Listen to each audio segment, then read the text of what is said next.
Well, just 8 short days left till Americans go to the polls, and the negative campaign ads have intensified. Take a look at the latest conservative attack from the group Citizens United about Democrats' positions on warrantless wiretapping.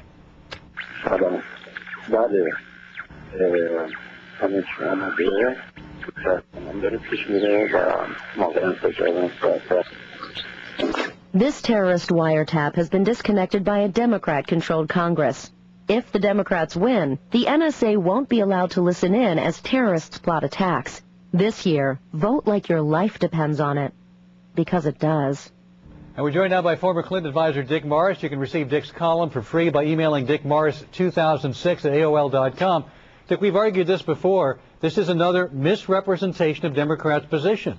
They're not against the Patriot Act. They're against parts of it. Russ Feingold was the only one who voted against it in the Senate. They're not against wiretapping. They're against doing it without a warrant. This continues to be misrepresented as it is in this ad. Well, first of all, now at least we're arguing about something I can defend because I wrote that ad. I know. And I believe that Citizens United, a guy named David Bossie and I produced it, that ad finally gets it right. And I hope that Republicans run that ad all over the place. But we've had this debate right, 15 times. Let's have it a 16th. Got nothing to do with the Patriot Act. What we're talking about is the NSA wiretapping. And what you need to do when you're wiretapping to fight terrorism is troll the waterfront, intercept, run through the computer every conversation that anyone in the U.S. has with anyone in another country, particularly terror countries, and feed it into the computer. So in 2002, 2003, they heard them speaking about the bridge in the Godzilla movie. And, you know, what does that mean? But Godzilla doesn't translate into Arabic well. So it jumped out in the computer. And then they said, the Brooklyn Bridge. And they called the NYPD, who flooded the Brooklyn Bridge with cops.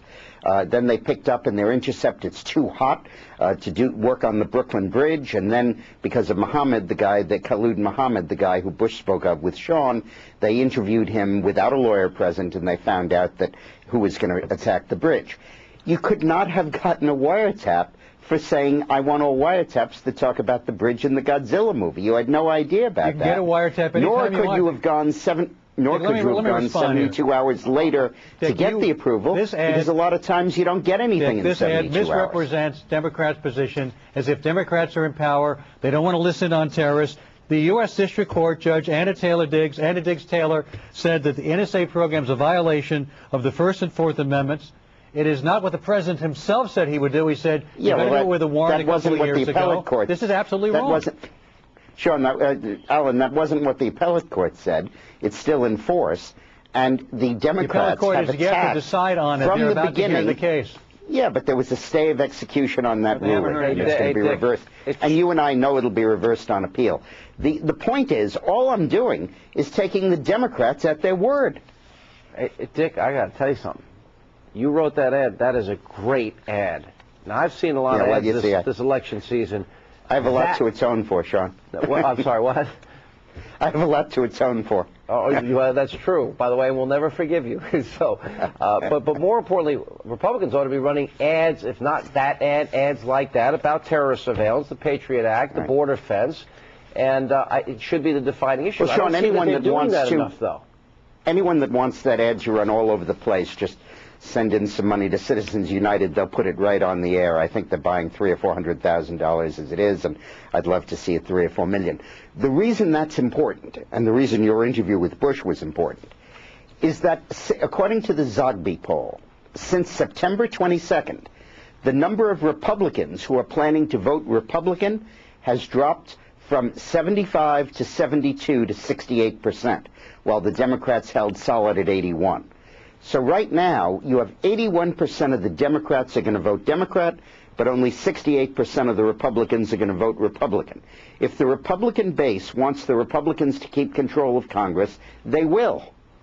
So in other words, we got to get the number up to what, 75, 78, 80%? 75, 78. But do you not think in the final 8 days that they're not going to focus on what people like Pelosi and Reid would do? I mean, that's the president was saying that today. This is what he wants. He wants a comparison on these specific issues. You don't think the Republicans that voted for him will do that?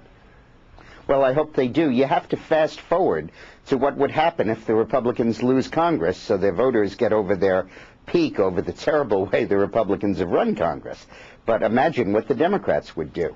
You know, the interesting thing about that polling data, Sean, is while the Republicans have been leaving, the independents have been arriving.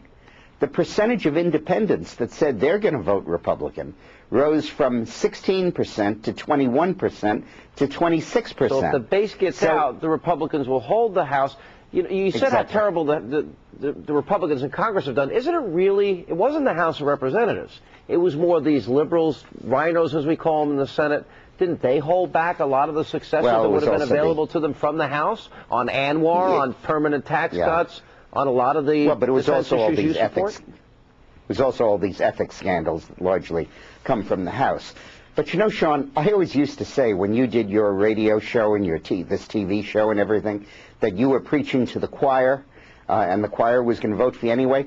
Well, right now they're about to lose the election because the choir is converting to another church. And it's the choir that needs the preaching. We'll pick it up right there in a moment.